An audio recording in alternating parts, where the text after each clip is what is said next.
This much-hyped automotive startup claims to have invented a Tesla Killer, a self-driving electric vehicle that performs like a supercar. The company claims the car has a sixth sense for the driver's intentions and needs, that it has a revolutionary battery, and that its interior defies gravity with zero-G seats.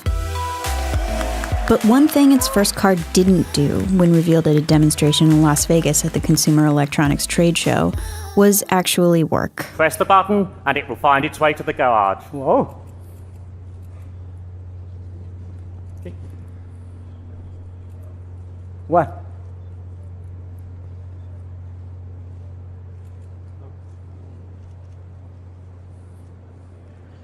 Ooh. Okay, it seems like it's a little bit lazy tonight. After moving on for a bit, Nick Sampson, product architect for the company, came up with a fun spin for the failed demo. Our car was a little bashful this evening. The limelight was perhaps a little too much, so let's just mind out and let the lights dim and see if she'll then become a little more brave. And when the lights dim, a person cloaked in shadow slips inside the car.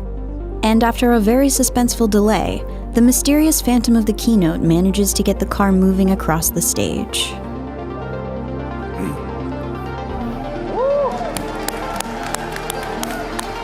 The company is called Faraday Future. It's asking prospective buyers to put up $5,000 to reserve what it calls the FF91. But before you take out your checkbook, just stop. Because giving them any money would be a really, really bad idea.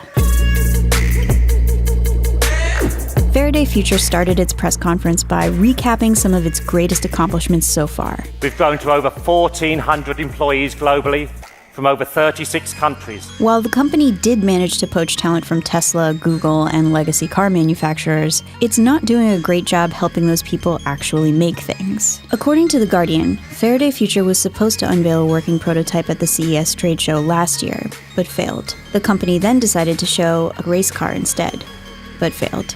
Finally, it refocused on making a concept car, one that didn't move or function or really represent anything remotely real.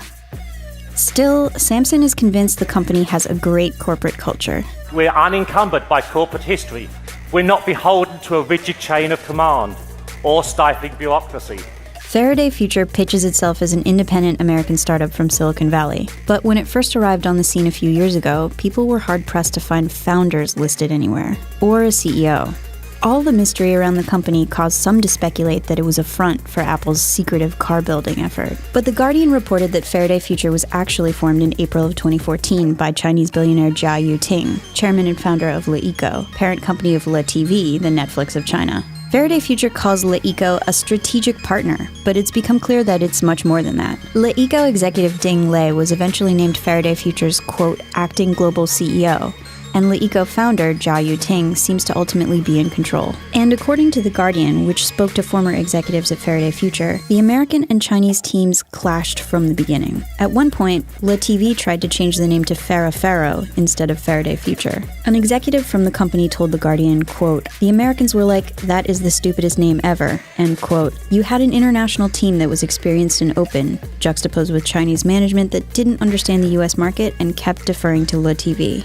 And if the day-to-day is anything like what's portrayed in this LeEco video leaked to Jalopnik, the corporate culture is pretty chill. For a while, our department had a policy that whenever we were hiring someone, that person had to be single, because the work was so exhausting. In that building, 2805, it was filled with residential apartments. There were cockroaches everywhere. I spent Chinese New Year Eve alone. Dinner was instant noodles. I kind of wanted to go home.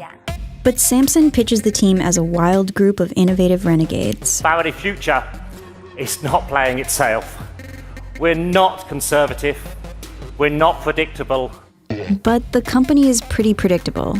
Instead of naming its electric car company after Nikola Tesla, a scientist famous for his work with electric motor technology, it named its company after Michael Faraday, a scientist famous for laying the foundation for electric motor technology. And instead of building $1 billion factory in Nevada like Tesla, I'd like to start off by just thanking the Nevada legislature.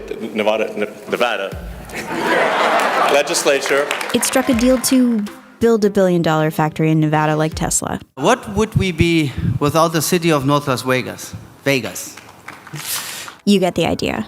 But oh, did Samson mention that Faraday hired a bunch of people? We have, in Faraday, a great team of brain changers. Here's some of the top game changers it hired. The VP of Regulatory Affairs at Tesla, the finance director of Qoros Automotive and veteran of Ford Motor Company, another person doing finance from Qoros and Ford, a veteran product manager from Jaguar and BMW, a communications manager from BMW, and a director of the Climate Action Champions program for the White House. Unfortunately, all of those people left Faraday Future between July and October, starting with the two in the finance department. Oh, and Faraday Future's acting global CEO Ding Lei, he left both Faraday Future and LeEco just days before this disastrous press conference. But Faraday Future has more than just people. It has patents. We filed almost 2,000 patents globally for both vehicle and Internet of Vehicle innovations. Though, according to a report by The Verge, Faraday Future has a separate company called FF Cayman Global in the Cayman Islands